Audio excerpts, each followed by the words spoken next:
नमस्कार, स्वागत है आपका स्पीड शॉर्टन क्लासेस में। डिक्टेशन की गति रहेगी 100 शब्द प्रति मिनट। डिक्टेशन स्टार्ट होगी 3 सेकंड बाद। महोदय, हमारे देश में हर 5 वर्ष में लोकसभा के चुनाव होते हैं। हर पार्टी चुनाव अभियान पूरे देश में जोर शोर से जारी रखती है, परंतु पार्टियों के घोषणा पत्र में किसान का कहीं जिक्र दिखाई नहीं दे रहा है। मैं मानता हूं कि भारत की 60% आबादी कृषि और कृषि से जुड़े उद्योगों पर निर्भर है। हैरान करने वाली बात यह है कि इस तबके की उपेक्षा हो रही है। माना जा रहा है कि सभी दल अपनी ऊर्जा सामाजिक कार्यकर्ता द्वारा प्रभावित 250 सीटों पर ज़्यादा लगा रही है, इसलिए देश का पेट पालने वाले किसानों पर कोई ध्यान नहीं दे रहा है। जबकि एक तथ्य यह भी है कि पिछले 7 साल में देश के किसान आत्महत्या कर चुके हैं। सर्वेक्षण के अनुसार कहा जा रहा है कि देश के 40% किसान खेती बाड़ी छोड़कर अन्य उद्योगों की ओर जाना चाहते हैं, क्योंकि उनका मानना यह है कि खेती अब पहले जैसा लाभ का धंधा नहीं रह गया है।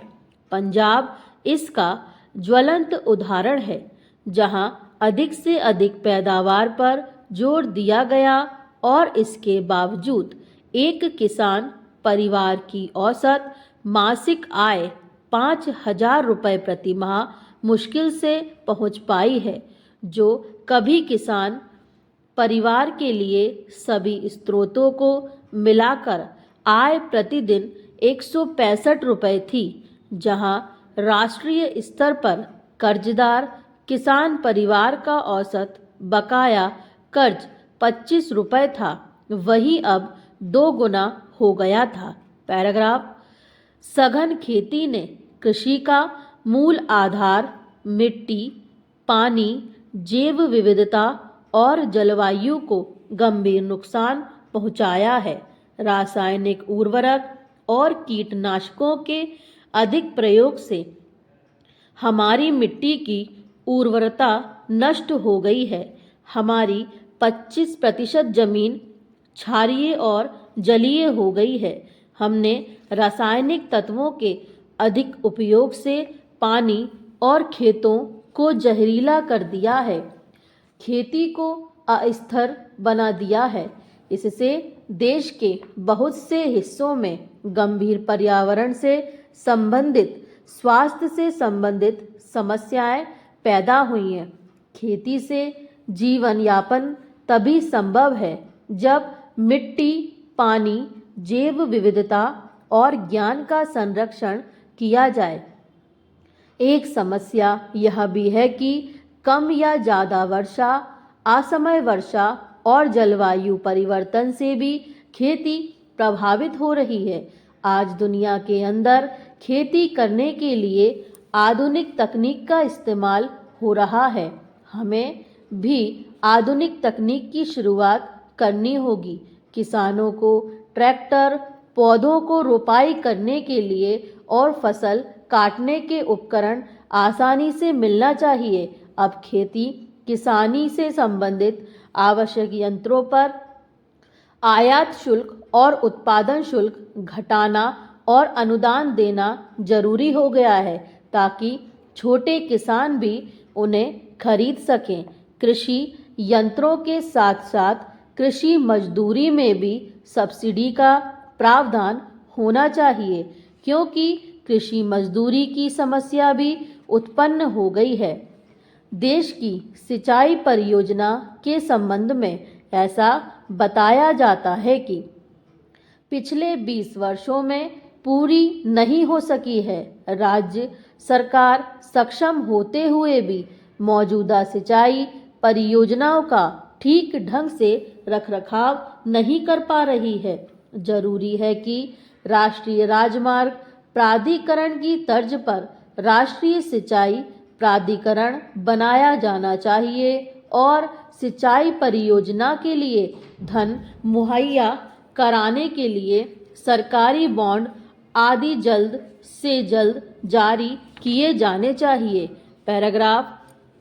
महोदय, हमारे यहाँ बाढ़ और सूखे के कारण विकट स्थिति उत्पन्न हो जाती है। बाढ़ और सूखे की समस्या का मुकाबला करने के लिए नदी घाटी प्राधिकरण बनाकर नदी के जल का उचित तरीके से वितरण करना जरूरी हो गया है। नदियों को शहरों से फैलने वाले प्रदूषण से बचाना बहुत जरूरी है, जिनका पानी आखिर में फल सब्जियों को प्रदूषित करता है। न्यूनतम समर्थन मूल्य को बदला जाना चाहिए। न्यूनतम समर्थन मूल्य उत्पादन लागत से 1.5 गुना होना चाहिए। समस्या यह भी है कि कृषि मूल्य आयोग में किसान प्रतिनिधि नहीं होता। इसे भंग करके किसानों और कृषि वैज्ञानिकों को इसमें शामिल करना चाहिए। सरकारी खरीद के लिए भारतीय खाद्य निगम का विस्तार किया जाए। अनुदान सीधे किसानों के बैंक खाते में जमा होना चाहिए। इस संबंध में बातें ही बातें होती रही हैं, लेकिन ज़्यादा काम नहीं हुआ। अब हकीकत में काम करने का समय आ गया है। सभी छोटे किसानों के लिए फसल बीमा सुरक्षा का इंतजाम होना चाहिए। आपदा की स्थिति में सीधे किसान को मुआवजा मिले, इसलिए फसल बीमा में किसी इलाके या समूह को इकाई ना मानकर हर किसान को इकाई माना जाए। कृषि बीमा के तहत बटाईदार किसानों का ध्यान रखा जाना भी बहुत जरूरी है। पैराग्राफ। आज की स्थिति में मात्र 28% किसानों को ही, जिनके पास चल अचल संपत्ति होती है, उनको बैंकों से ऋण मिलता है और छोटे किसानों और कृषि मजदूरों को बैंकों से ऋण नहीं मिल पाता है। दूसरी ओर जो किसान किराए पर जमीन लेकर खेती करते हैं, उनको बैंकों से ऋण नहीं मिलता है। लगभग 60% किसान और 70% कृषि मजदूर आज भी कर्ज में डूबे हुए हैं और ये लोग निजी साहूकारों से कर्ज लेते हैं, जिनका ब्याज अधिक होता है। इसके लिए काश्तकारी अधिनियम में बदलाव की तत्काल जरूरत है। जब भी सामूहिक बीमा, स्वास्थ्य बीमा और पेंशन वगैरह की बात आती है तो किसानों को नज़रअंदाज कर दिया जाता है। ऐसी पेंशन न सिर्फ सम्मानजनक होनी चाहिए, बल्कि इतनी होनी चाहिए कि उसका आसानी से गुजारा हो सके। यह भी जरूरी है कि हर साल संसद में अलग से एक कृषि बजट पेश किया जाए। ये सब किसानों की वे ज़रूरत हैं जिन्हें पूरा करने का वक्त आ गया है।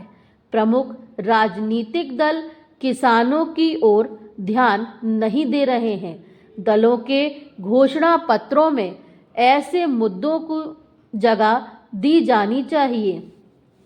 प्रधानमंत्री आपका है, मंत्रिमंडल आपका है, आप सत्ताधारी दल हैं, आप सत्ता में बैठे हैं, आप किसानों की ज़रूरत पूरा कर सकते हैं, आप विपक्ष के नेता नहीं हैं।